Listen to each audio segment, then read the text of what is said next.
Bonsoir à tous. Après avoir réfléchi, je pense que Fabien est dans le vrai.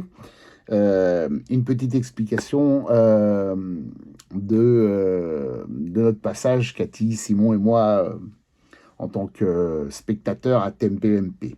En fait, c'est vrai que j'avais été interpellé par le France 2 à charge contre Cyril Hanouna. Je le trouvais inquiétant quand même. Parce que je ne comprends pas que l'argent du service public serve d'une certaine façon à faire des reportages ou des, entre guillemets, enquêtes contre un présentateur, surtout d'un groupe concurrent comme le groupe Canal+, Bolloré. Voilà, ça, et bon, bah, pour faire simple, autant y aller.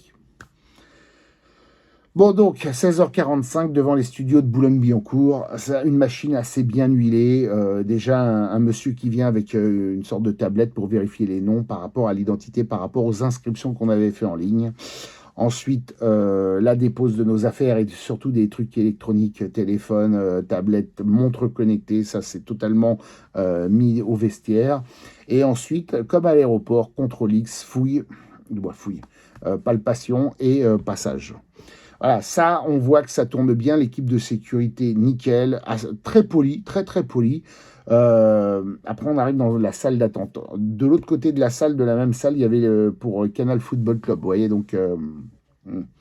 Donc après, ça s'ouvre, on suit de nombreux couloirs, on longe la régie et on se retrouve en backstage. Donc en fait, le backstage, c'est toute la partie technique qui est autour du studio.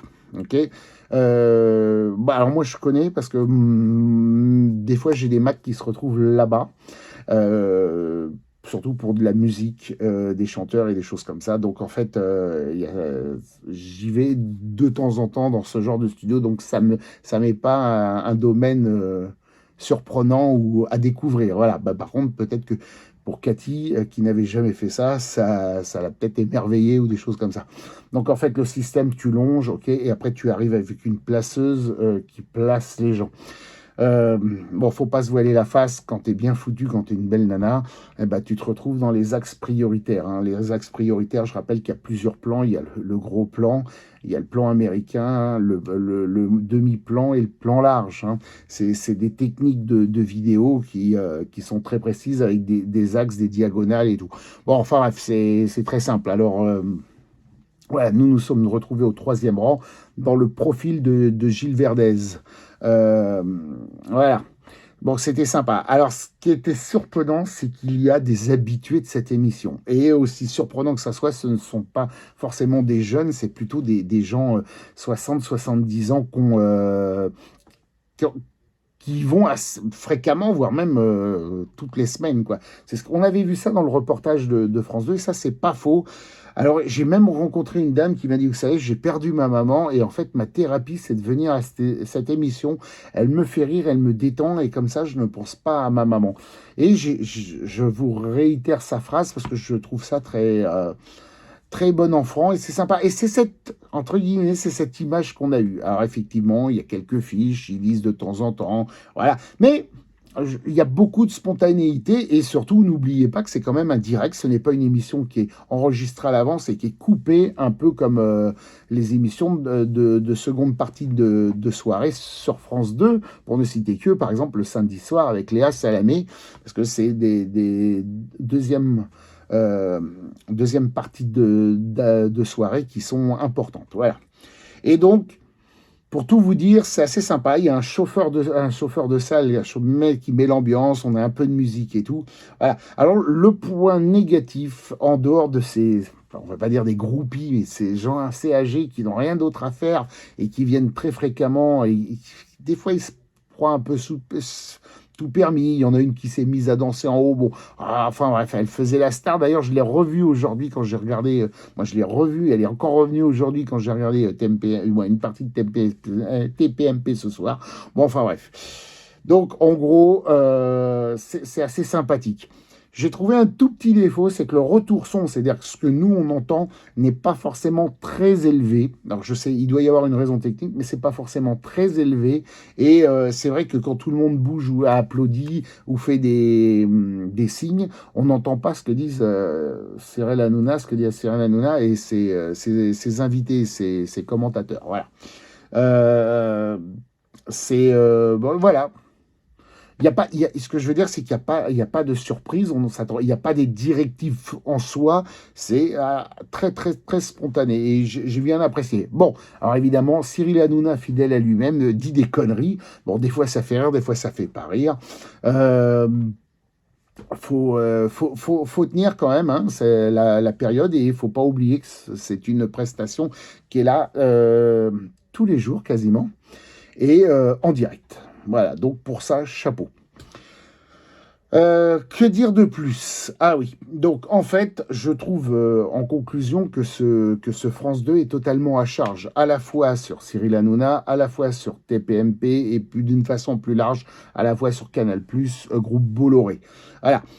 Euh, mais ce qui est bizarre, c'est que ça tombe au même moment où, comment dire, CNews, qui est la chaîne concurrente de BFM, entre autres, et de LCI, et de France 24, je crois, et qui est normalement la leader, commence à avoir des baisses, et que CNews passe devant sur certaines tranches.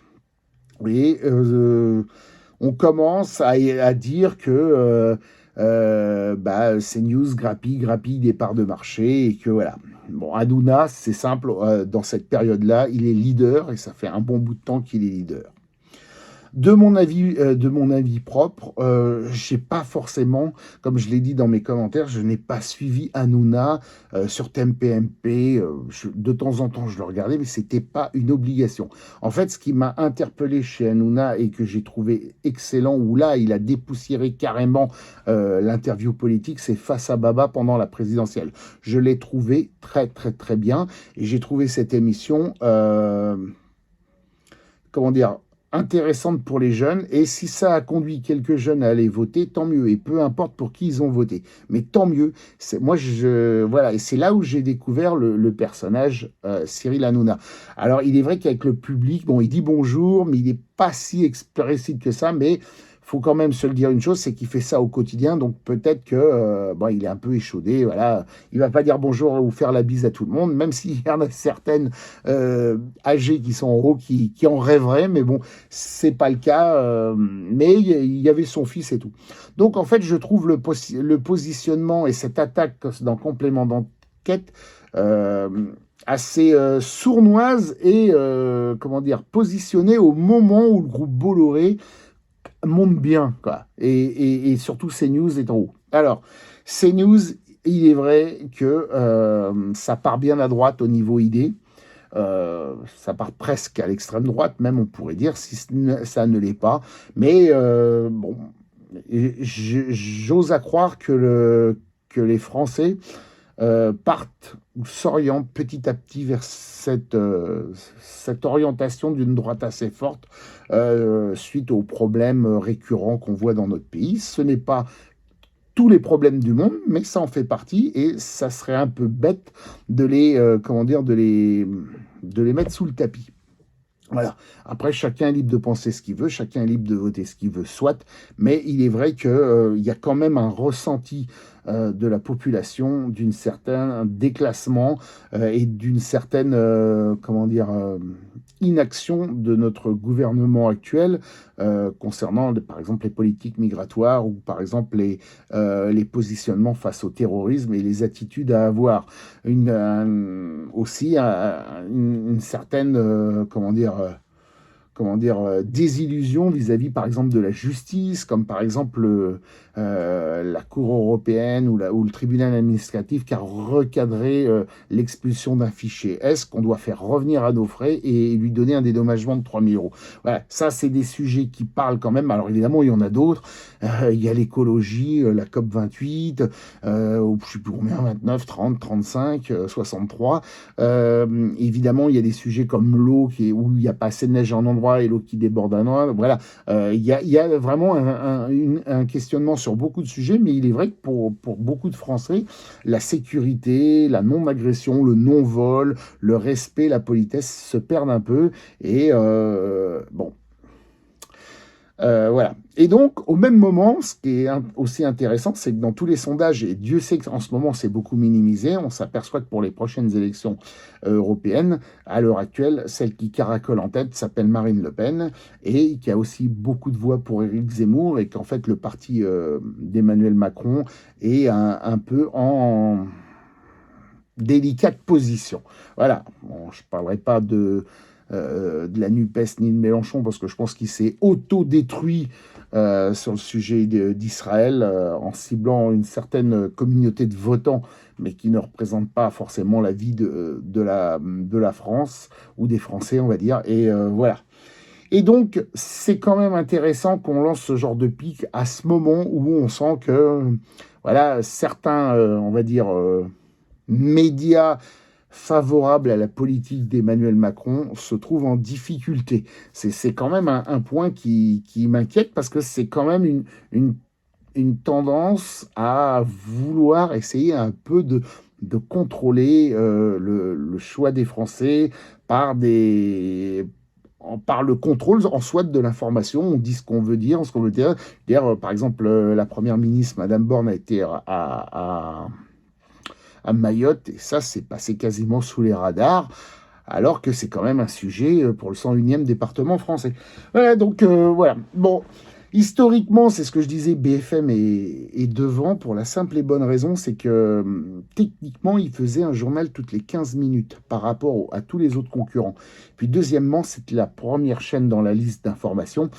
Ce qu'il aurait été plus judicieux de faire pour l'ARCOM, c'est évidemment de mettre toutes les chaînes les unes après les autres, qu'on n'ait pas par exemple France Info à 27 ou LCI à 26, et qu'on ait 15 et 16 pour CNews. Voilà, ça aurait été plus juste de mettre tout les unes après les autres, pour qu'on puisse avoir LCI, pour qu'on puisse avoir tout, ça serait plus sympa. Donc en fait, ce qui faisait la grandeur et la valeur de BFM, c'est qu'il y avait un journal toutes les 15 minutes, ils étaient ultra réactifs sur le terrain, mais bon, politiquement, ils sont assez engagés, on va dire, Emmanuel Macron, c'est pas honteux de le dire, puisque bon, grosso modo, ils se le disaient eux-mêmes, voilà. Mais bon, là, ce que je veux dire, l'opinion des gens se traduit à la fois par les intentions de vote, mais aussi parce qu'ils regardent à la télé. Et il est vrai que Laure Desprez ou Laurence Ferrari ou comment elle s'appelle, à 19h où était Zemmour avant, cartonne et éclate tout le monde. Voilà. Et donc ça, c'est pas anodin. Ça se traduira, quoi qu'il en soit, un jour par des bulletins de vote. Et je pense que ça va continuer à monter si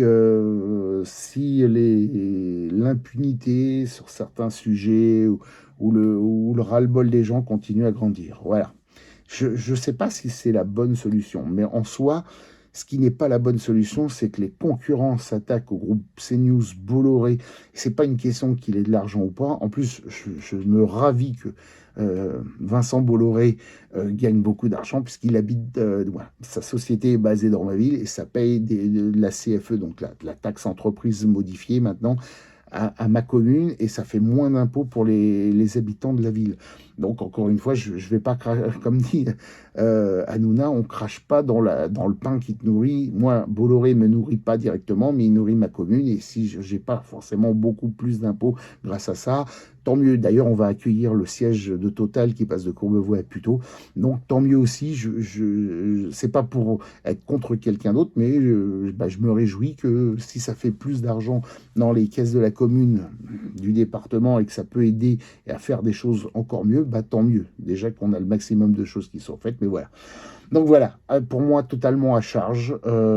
Bon, les commentaires que j'ai lus sur mon mur, c'est quand même incroyable, ça. Il y a quand même encore des personnes qui arrivent à critiquer le fait qu'on prenne la décision d'aller voir une émission de télé. Je suis désolé, mais je vis pas en Russie, moi en URSS, et j'ai pas la Stasi au cul. Cathy et moi, on a quand même la liberté de faire ce qu'on l'on veut dans un pays démocratique. Et ça, c'est quand même le point qui me choque le plus. C'est ce qui déclenche d'ailleurs cette vidéo, c'est qu'encore une fois, je laisse ces commentaires-là parce que par souci de démocratie, j'accepte que on dise des choses, mais je trouve qu'ils sont trop poussés et trop injustes. Et en plus, qu'ils attaquent ma liberté fondamentale de faire ce que je veux. La liberté des uns s'arrête quand elle dérange celle d'autrui. Là, j'ai pas l'impression que Cathy et moi, on a dérangé qui que ce soit. Et donc, je reste avec mon idée. Et puis bon, bah pourquoi pas y retourner. Après, pour le dos, je prendrais peut-être du baume, mais bon, pourquoi pas y retourner, mais pas tout de suite, parce que c'est pas le cas, c'est pas une priorité chez moi. Mais c'est intéressant, voir faire d'autres émissions. Le studio de Boulogne-Billancourt est à un quart d'heure de chez moi, donc why not? Voilà, sur ce, bonne soirée. Je parlerai pas du PSG ce soir, mais par contre, je risque de parler de Marseille demain si tout se passe bien. Allez, prenez soin de vous.